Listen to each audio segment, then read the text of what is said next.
Mayor ఎలక్షన్లో Telugu Desam party పోటీ చేయడంలా అవినీతి చేసిన మేయర్ను తొలగించాం. ఆ తర్వాత ఎలక్షన్ కమిషన్ ఎన్నిక జరుపుతూ ఉంది.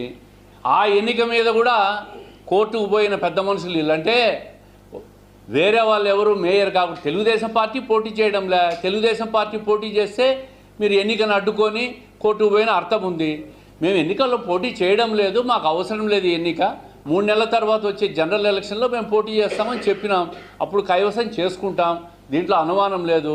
ఈ 3 నెలల కోసం తెలుగుదేశం పార్టీ కక్కుర్తిపడి తీసుకోవాల్సిన అవసరం లేదు. వాళ్ళల్లో వాళ్ళకే ఒకరిలో ఒకరికి సరిపోక ఈరోజు కోర్టుకు పోయి బీసీ వర్గానికి చెందిన ఏ వ్యక్తి కూడా మేయర్ కాకూడదని చెప్పి నా కేసు పెండింగ్ ఉందని చెప్పి కోర్టుకు పోయి ఎన్నికను జరగకుండా చేసే ప్రయత్నం వాళ్ళు చేసుకుంటూ ఉంటారు. వాళ్ళల్లో వాళ్ళకు వాళ్ళ పార్టీలో వాళ్ళే మేయర్లు కాకుండా అడ్డుకుంటా ఉంటే మనం ఏం చేయగలం? దానికి ఏమన్నా చేసుకోండి, మాకెందుకు ఆ మేయర్ ఎలక్షన్లో మేము పోటీ చేయనప్పుడు?